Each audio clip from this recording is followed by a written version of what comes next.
A time will come when Harry and Meghan will actually have to prove the children exist. So either they'll have to purchase 2 children and pass them off as their own. Yeah. Well, this programme has already. Our policy is we accept that Archie and Lilibet don't exist, don't we? No, we don't.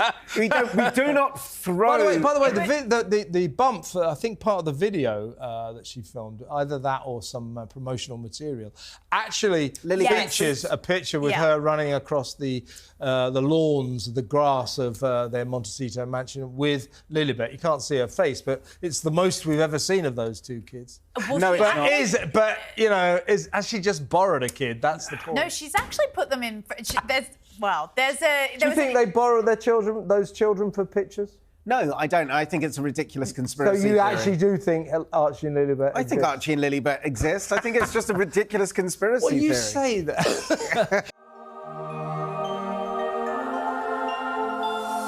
This is your daily dose of all things royal.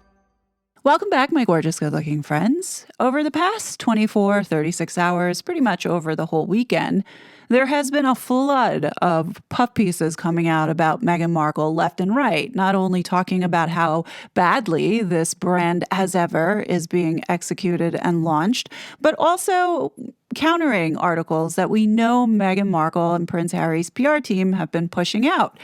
Take a look at how ridiculous this all is. So when you type in, at the time of recording this video, Meghan Markle's name into Google, at least 35 articles come up on the surface. That's not even going into each and every one of these subsections. As you can see, there's various subsections that I never asked for. I just asked for Meghan Markle. I didn't ask about Meghan Markle and Catherine Middleton. I didn't ask for Meghan Markle and this brand, just Meghan Markle.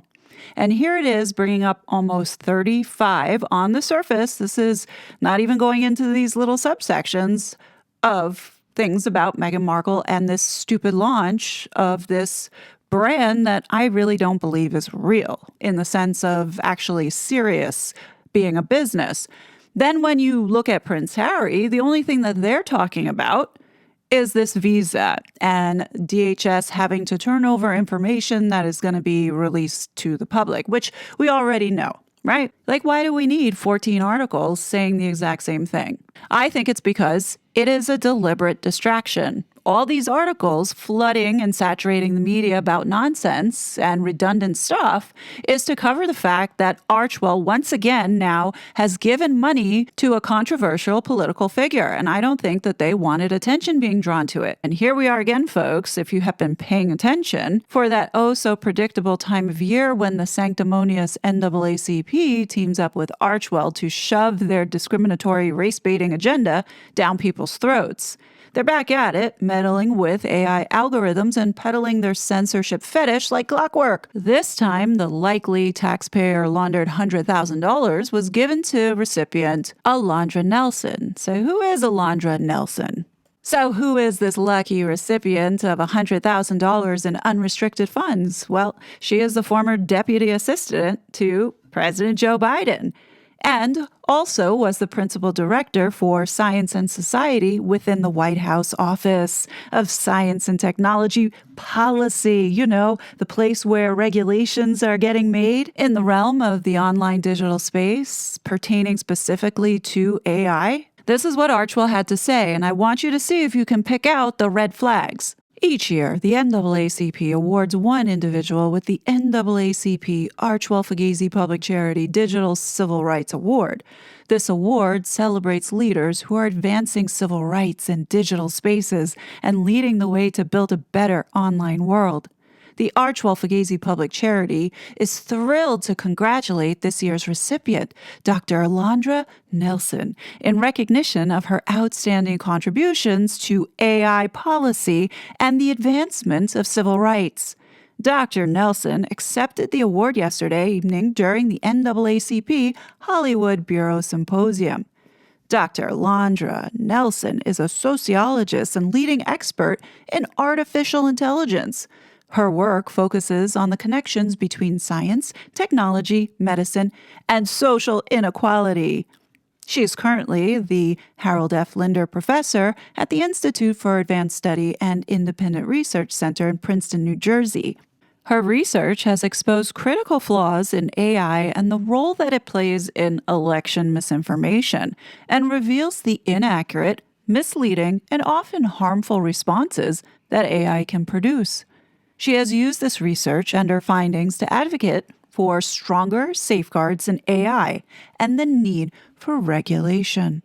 What I don't understand is why everybody is looking at Meghan and Harry as non-entities. So many of you don't think that these two have any type of influence here in the United States, but here they are, especially this prince who is on U.S. soil, funding people who directly impact your rights and my rights. Right here, we have a woman who is involved or was involved with shaping policy in the Biden White House, and here they are giving money to them. You can't tell me that these two are irrelevant and have no influence or impact anywhere, because obviously they do, not only here in the United States, but also in Australia, in the UK, all by the things that they have been doing here on the down low that nobody is talking about because we are so busy being distracted with the nonsense that they continue to keep throwing at us, like Meghan's stupid launch of her as ever that will never come to anything. These communists are so conniving and so dangerous that you don't even recognize the things that they are doing until it's been done. Like the past 4 years, so much money has been stolen from the American people to line their pockets. It should be a massive red flag if you see people who belong to the World Economic Forum and support this UN Sustainable Development Agenda that has been proving to make things actually worse. I'd like to remind everybody that this UN agenda of sustainable development goals is supported entirely by the royal family. I think it's really important for people to understand that this woman that they chose for this Digital Civil Rights Award is also a globalist. As it says here, Dr. Nelson is a trusted policy advisor who previously served as director of the White House Office of Science and Technology Policy, where she oversaw the blueprint for an AI Bill of Rights, a historic guide that ensures tech policy safeguards civil rights. In 2023, Dr. Nelson was appointed by the United Nations Secretary General Antonio Guterres in the UN High-Level Advisory Body on Artificial Intelligence, where she helped shape international AI governance. I want people to understand the connection with this because it's very important. I want people to remember Safiya Noble, also a recipient of this Archwell Public Charity Digital Justice Award. She was the one who wrote that article, The Fight for Meghan's Life, in supporting that bullshit report by Bot Sentinel. Going on the Netflix mockumentary and talking about all the racism Meghan Markle has faced and these accounts that were so after her, which was a lie. Safiya Noble, I don't think this is a coincidence, contributed to this AI blueprint that Dr. Alondra had oversaw. Now, I have gone through this document in its entirety. And as a minority, I find this framework extremely racist and discriminatory. This framework that's supposed to be for all Americans only favors and supports rights for Black people, and to some degree, Latinos. All other races, including the white race, are excluded from these types of protections in the way that this was written. It is not only racist, but also serves the agenda of Marxism through pushing the so-called equity and inclusion and diversity. Now, what I want people to really understand here is that just because Donald Trump has been elected in, these psychopaths are not going to stop doing what they're doing. Clearly, Meghan and Harry are not, which begs the question, if everybody is saying how Harry and Meghan are struggling for money, where did they get this $100,000 to then just shell out and give to Dr. Alondra Nelson? In addition, how are they able to pay $250,000 to two of their executives and staff? Somebody has to be bankrolling them. Either the money is coming through the deep state, through the channels of USAID. The money could also be coming through the UN. That's an avenue that people haven't looked into yet. And then you also have the king's involvement. What really does rub me the wrong way is the king's non-involvement with the things that were happening over the summer with the Southport stabbings. Remaining silent, and I get it that he's there not to get involved with politics, but what is happening in the UK right now not only with the Southport stabbings, but people getting locked up over Facebook posts, and now Apple allowing the UK government to go ahead and essentially go into anybody's iPhone if they want to look at your personal information because they want that surveillance. And the fact that the king has been silent on all the destruction that's going on right now in the UK just leads me to believe that he is complicit and in agreement with the things that the Labour government is doing. I personally think it's quite ignorant for anyone to think that the king has no influence or power within his own government. I think it's delusional as well as embarrassing for the king, as the United States now has called out on a global stage how the UK literally has fallen, especially pertaining to it being a democratic society, which it no longer appears to be. And it seems like the king is just fine with it, as he sung his praises in how he handled the Southport massacres and the riots this summer. The royals are masters at controlling the press. Harry has learned from the best. There is no transparency. The transparency that we get is what they set out for us to believe. I mean, you do realize that there are a lot of things on the family that you cannot get access to until it's like 200 years later. You know what I mean? Things about Andrew, things about Charles and his letters that he would write. All of those are under lock and key until 3 or 4 generations have passed and gone. And that's fine. However the institution wants to run, that's their business. It doesn't affect me. However, when you have a prince of the UK on US soil who is directly now getting into our affairs, that's where I have the issue. Now, while there are many people out there who furiously defend the king and making up excuses for why he does not get involved or take any kind of action against his son, like stripping of his titles or specifically taking him off the website and removing him from Counselor of State, I just want to say that the reason why I'm vocal about this is because I do not want what I'm seeing happening in the UK ever to touch here in the United States. America had a taste of what the future was going to look like had we gone down another 4 years in the same path. This was a path that would have allowed Meghan and Harry to have more control here in the United States. I don't think that that's a future anybody had wanted, and I'm so glad that it didn't happen, because we all know King Charles would have done nothing to stop it. And that's because at the end of the day, Harry is not only the king's son, but he's also supporting the very same agenda that the king desperately wants to see carried out, along with the United Nations and NATO and the World Economic Forum. How many more of these types of events that are giving off the optics as if Harry and Meghan are on official crown business representing the king are we going to have before the king steps in to actually do something about it? He let it slide in Nigeria. He let it slide in Jamaica. He's now letting it slide in Canada.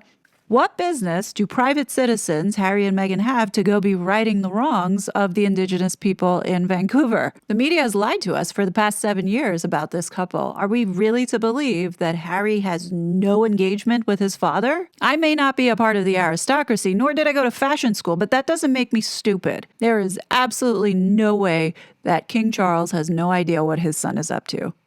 No way.